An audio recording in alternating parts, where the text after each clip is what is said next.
Have you ever wondered why the wealthiest men still get cheated on, rejected, or ghosted, while some men with far less seem to effortlessly win the hearts of the most amazing women?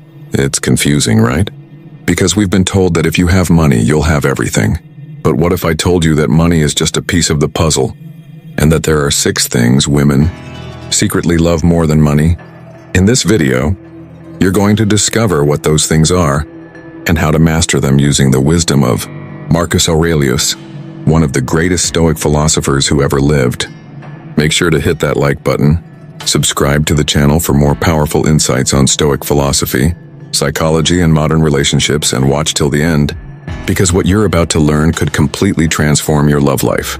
Let me take you back.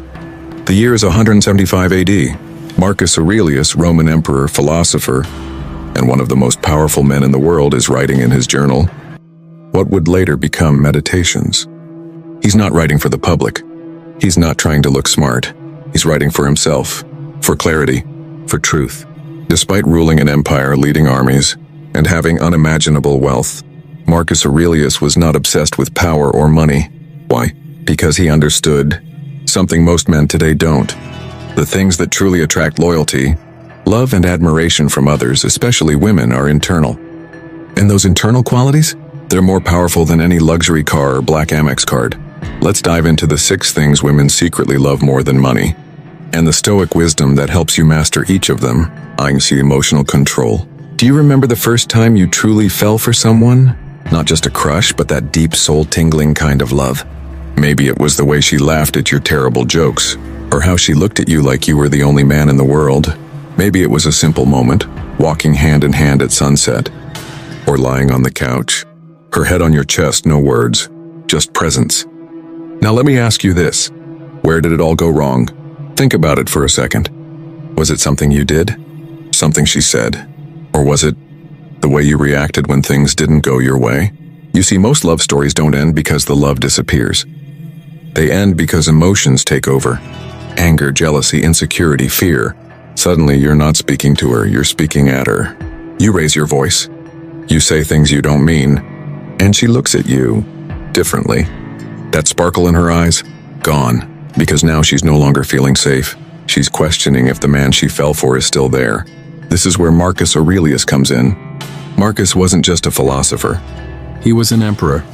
A man responsible for an entire empire, leading armies, making life or death decisions daily. And yet in his writings he constantly reminded himself of one truth. You have power over your mind, not outside events. Realize this and you will find strength. Read that again. You can't control what she says. You can't control if she leaves.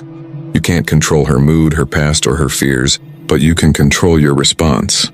When you master your emotions, you become the eye of the storm, calm, centered, powerful. And that, my friend, is the kind of man women never forget.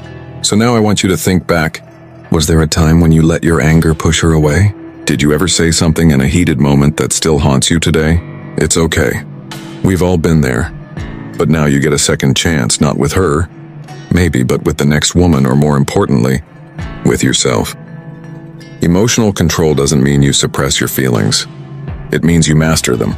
It means when she tests you, because she will, you stay grounded. It means when life throws you curveballs, you don't break, you bend. And the beauty of this? Women feel it. They feel the strength in your silence. They feel the safety in your steadiness. And they trust it. Because in a world full of impulsive, emotional men, the one who stays calm is king. So ask yourself, next time she pulls away, next time she says something hurtful, next time your pride wants to explode, will you react, or will you respond like a Stoic? Because the man who wins her heart is the man who can hold his own. And if you're still with me, that means something inside you already knows this is true. You're not here by accident. You're here because your story is still being written. And brother, the next chapter, it starts with emotional control. 2. Purpose. You remember her smile, the way she leaned in when you talked? That night she whispered, "I've never felt this way before." It felt like magic, didn't it? You were in love. Not just with her, but with the idea of her. With the feeling she gave you. But then, something changed. She grew distant. Short text, less time. You asked if something was wrong. She said, "I don't know. It's not you. I just feel like something's missing. And you were confused. You thought you were doing everything right. You gave her attention, time, even money when she needed it. But here's the thing nobody tells you. Love doesn't live in comfort. It breathes in movement. And women, they don't fall in love with a man. They fall in love with his mission. Let me ask you something. Right now, if someone asked you, "What's your purpose?" What would you say? Would you have an answer? Would you say, "I want to be rich," or "I want to be successful"? Or would you say, "I'm building something meaningful. I'm chasing something bigger than myself"? You see, when a man is walking his path, when he's locked in, focused, building, becoming, that's when women feel most drawn to him. Not because he's ignoring them, but because his presence carries direction. Marcus Aurelius, despite being emperor of Rome, didn't sit on his throne drinking wine all day. He lived with intensity, writing in his journal by candlelight, reminding himself every day, "Do not waste what remains of your life in speculating about others." It is not your job to direct the universe, but to direct your own steps. Purpose isn't about being busy, it's about moving with intention. Let me tell you a story. Maybe it's yours, or maybe it's every man's. There was once a guy deeply in love. He made her laugh. He cooked for her. They talked for hours. But as the months passed, she started asking questions. "What do you want to do with your life? Where are you going?" And he'd smile, shrug, say something like, "I'm still figuring it out." She waited. She supported. But deep inside, her heart began to drift. Not because he was a bad man, but because he had no map, no fire. And one day she said goodbye. Not because she didn't love him, but because he didn't love something bigger than her. Women want to feel your purpose. They want to walk beside a man who's going somewhere, even if they don't know where the road leads. So let me ask you, what are you building? What wakes you up in the morning when no one's watching? What would you die for if you had to? What would you suffer for proudly? Because when you find that, when you stop living just for weekends and pleasure and approval, and you start living for a mission, women feel it, they respect it, and they desire it deeply. So don't chase her. Chase your purpose. Because when you're aligned with your mission, the right woman doesn't run from you. She runs to you. 3. Self-discipline. Have you ever looked in the mirror after a breakup and thought, "Was it me?" Maybe you replayed every moment, every text left unread, every argument that ended with silence, every time she looked at you like she was searching for the man you used to be. You loved her. You would have done anything for her. You thought love alone would be enough. But love without discipline? It's like a car with no fuel. It looks good, but it's not going anywhere. Let me tell you a story. Maybe this is your story too. There was a time you were motivated, hungry, you worked out. You had a plan. You were building something. You were the man she first fell in love with. And then slowly, comfort crept in. You stopped waking up early. You skipped the gym. You delayed your dreams, telling yourself, "She loves me. That's enough." But something in her eyes began to change. She started losing respect. Not because she stopped loving you, but because you started losing yourself. You see, women don't just love who you are. They fall in love with what you stand for. And nothing screams strength louder than self-discipline. Marcus Aurelius said, "Just that you do the right thing. The rest doesn't matter." He didn't care about applause or reward. He cared about showing up daily for himself. Self-discipline isn't about being perfect. It's about consistency. It's about doing the hard thing when no one is watching. Waking up at 5 a.m. even when you're tired. Turning off Netflix and working on your goals. Saying no to short-term pleasure to protect long-term purpose. Let me ask you something. How would she look at you now if she saw you living with discipline again? If she saw you focused, driven, refusing to waste your potential?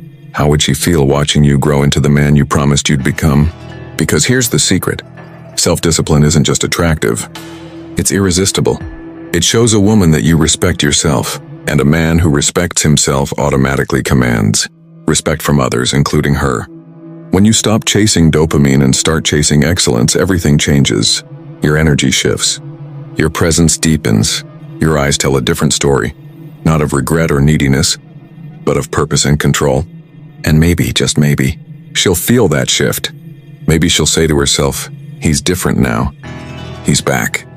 But whether she comes back or not, doesn't matter. Because you're not doing it for her, you're doing it for you. You're rebuilding the man who wakes up early, who honors his word, who makes himself proud even in silence. That's the man she misses. That's the man the world needs. So ask yourself today, not, does she still love me? Ask, do I still love the man I've become?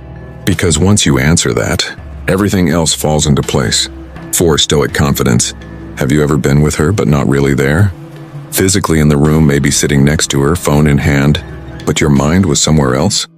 Work, stress, worries, or maybe scrolling through Instagram while she spoke, hoping she wouldn't notice you weren't fully with her. Now think back to the beginning, when you were all in, when every word she said made you lean closer, when you looked her in the eyes like she was the only thing that mattered in the universe. She felt it then. Your presence, that sacred attention, the kind that said, I see you, you matter to me. But over time that presence faded, and one day she pulled away, not because she stopped loving you, but because she stopped feeling you. You see, presence isn't just being there, it's being alive in the moment. It's what Marcus Aurelius meant when he said, confine yourself to the present. So simple, but so hard, right? You get distracted, you get pulled into your thoughts. You worry about tomorrow, regret yesterday, and miss right now, the one place love actually lives. Let me share a story. There was a man who adored his woman. He'd say, I love you every morning. He bought gifts, took her out, but something was missing and she felt it. He'd be on his phone at dinner. He'd half listen when she shared her heart. He thought he was doing enough. But one night she looked at him and asked, where did you go? You're right here, but I can't feel you anymore. That sentence shattered him. Because in that moment he realized she wasn't asking for more things. She was asking for more him. His presence, his attention, his soul, and maybe this hits close to home for you too. Maybe the woman you loved started feeling like she was competing with your phone, your distractions, your thoughts, not because you didn't love her, but because you forgot that love only breathes in the now. Real presence is when you look her in the eyes and everything else disappears. When you listen, not just with your ears, but with your heart.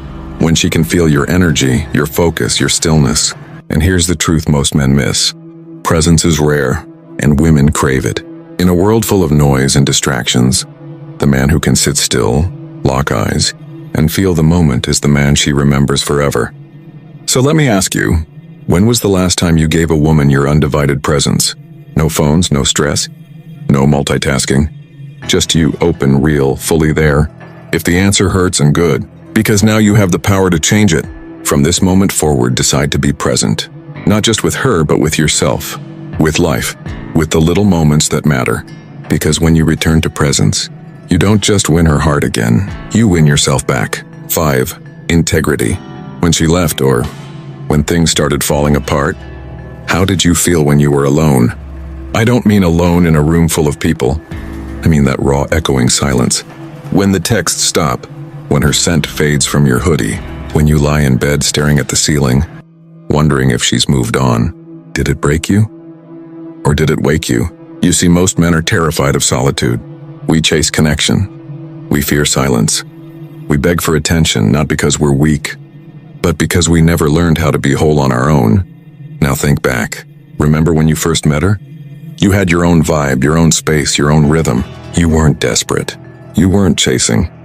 You were just being you, and that's what drew her in. But over time, something shifted. You became more about her and less about you. Your identity wrapped around her affection. And when she pulled away, so did your sense of self. That's where Marcus Aurelius gives us gold. He said, nowhere can man find a quieter or more untroubled retreat than in his own soul. Let that hit you. He's telling you that solitude isn't your enemy. It's your power. You see, when you become comfortable in your own company, everything changes. You stop needing women and start attracting them. Because confidence isn't loud, it's silent. It's a man sitting alone in peace. Not because he's lonely, but because he's complete. Let me tell you a story. There was a man who went through heartbreak. It shattered him. He spiraled. He looked for rebounds. He begged, he cried, he drank too much, trying to escape the ache, until one day he stopped running. He sat alone, in silence, and it hurt. But he stayed. And over time, something magical happened. He started to hear himself again. He picked up his old passions. He journaled. He hit the gym. He took long walks without music, just thoughts. He began to rebuild, and one day he looked in the mirror and saw a man again. Not a half, not a broken piece, but a full, grounded, unshakable man. That's what women secretly crave. A man who doesn't chase validation. A man who isn't afraid to be alone because he knows he's enough. So let me ask you now, can you sit in silence and still feel powerful? Can you be alone on a Friday night and feel complete? Not because you're numb, but because you're whole. If you can learn that, if you can master solitude, you'll never beg for love again, because love will be drawn to the man who doesn't need it to feel alive. Remember, solitude isn't a prison. It's a temple. It's where your power is reborn. And once you reclaim that, 6. Presence. Do you remember the first time you saw her cry? Maybe it was over something small, a bad day, a painful memory, something you didn't even fully understand. But in that moment, you held her. You didn't have to say much. You just were there, calm, strong, steady. And she melted into you, not because you fixed anything, but because she felt safe in your energy. Now let me ask you this. Did she feel the same when you were angry? When you were anxious? When you lashed out, raised your voice, or shut down completely? Did she still feel safe? Or did your emotional waves start to drown her? You see, one of the deepest secrets most men never learn is this. Women don't fall in love with chaos. They fall in love with calm. Not the fake kind of calm, the silent treatment, the cold shoulder, or bottling it all up until you explode. I'm talking about real emotional control. Marcus Aurelius once said, "You have power over your mind, not outside events. Realize this and you will find strength." And that right there is the core of masculine energy. Let me tell you a story that may sound familiar. There was once a man in love, deep love. They had good days, bad days, but one night, she said something that struck a nerve. It wasn't meant to hurt him, but it did. Instead of pausing, he snapped. He raised his voice and slammed a door, maybe even left the room. And in that moment, he saw it. Her eyes didn't show fear. They showed disappointment. Not because he was angry, but because the man she leaned on wasn't there anymore. And in the silence that followed, he realized something painful. She didn't need him to be perfect. She needed him to be anchored. You see, emotional control isn't about not feeling. It's about feeling everything, but choosing how you respond. It's the difference between saying, "I'm upset. Let's talk when I'm calm," and saying, "Whatever. Do what you want. I don't care." One shows strength. The other shows weakness wearing armor. Women are wired to feel energy. They don't need you to cry every day or suppress your emotions. What they crave is a man who can contain the storm without sinking the ship. So let me ask you, how do you handle anger? How do you move through stress, heartbreak, frustration? Do you control your emotions or do they control you? Because here's the truth.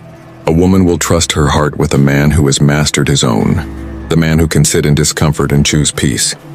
The man who doesn't let ego or impulse dictate his actions. That's the man she respects. That's the man she stays for. So today, don't just aim to be the strongest man in the room. Be the calmest, the most grounded, the one who doesn't flinch when life shakes. Because emotional control isn't just a stoic virtue. It's the secret doorway to unshakable love. Short story, The Two Men. Let me tell you a story. Two men walk into a restaurant. One wears a $10,000 watch, tailored suit, and drops his keys to a Ferrari on the table. He orders the most expensive bottle of wine, brags about his business, and constantly checks his phone. The other wears simple clothes. He doesn't talk much, but when he does, people listen. He looks everyone in the eye. When he speaks to the waitress, he smiles and uses her name. When he listens, it's like the world slows down. By the end of the night, which man do you think the woman at the next table is drawn to? Here's the truth. Women don't remember your wallet. They remember how you made them feel. Safe, seen, valued, grounded. Money may impress, but presence, integrity, and emotional strength make a lasting impact. Here's the truth, my friend. Money might get her attention, but what keeps her is you, not your bank account, not your car, not your status, but your mindset, your presence, your stoic strength. Marcus Aurelius never chased applause. He chased virtue, and in doing so became unforgettable. So ask yourself, not what do women want, but what kind of man are you becoming? Because when you build yourself from the inside, love stops being something you chase and starts becoming something you attract. With that said, thanks for watching, and until next time.